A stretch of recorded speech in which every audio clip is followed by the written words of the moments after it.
ما تخافوش على القطع الأثرية اللي موجودة في المتحف المصري الكبير من السرقة، عشان المتحف زي ما هو موجود فيه واحدة من أقدم الحضارات في العالم، هو برضه موجود فيه أحدث تكنولوجيا في العالم. أنا النهاردة مش جاي أكلمكم عن مساحة المتحف اللي هي بتساوي 70 ملعب كرة قدم، ولا بكلمكم عن الفلوس اللي اتصرفت عليه اللي هي حوالي مليار دولار، ولا جاي أكلمكم عن المسابقة الدولية اللي حصلت في 2003 واللي كسبها شركة أيرلندية عشان تصمم المتحف المصري الكبير، ولا برضه هكلمكم عن طارق عتريسي اللي صمم اللوجو واللي خد عليه حوالي 800 ألف جنيه. أنا جاي أكلمكم النهاردة عن الواقع الافتراضي وازاي هربطوه بالمتحف المصري الكبير عن طريق نظارات تلبسها قدامك قطعة أثرية، فتعرف تاريخ القطعة دي وتعرف طبقاتها وكل تفاصيلها من غير ما تلمسها.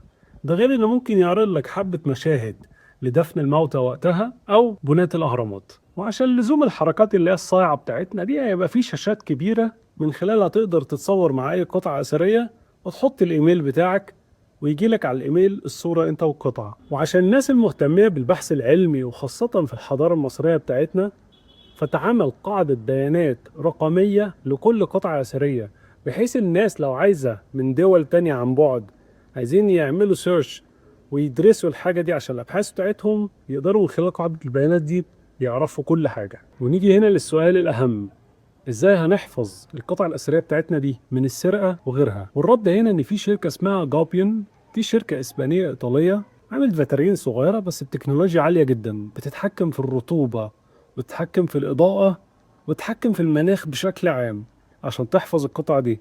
انت بتقول لي يا عم دي حجاره عادي صباح الفل تبقى موجوده في الشمس، هقول لك لا، يعني مش كل الاثار هي حجاره، في ساعات بيبقى قماش وممكن خشب. يعني مثلا توت عنخ آمون من ضمن الآثار بتاعته مروحة معمولة بالريش النعام والعاج، فهنحفظها ازاي من غير ما نتحكم في المناخ كله؟ والحلو في الموضوع ان الفاترينات دي مش احجام صغيرة، ده احجام كبيرة ممكن توصل ل 12 متر، ده غير صالات العرض اللي مليانة مستشعرات متطورة جدا.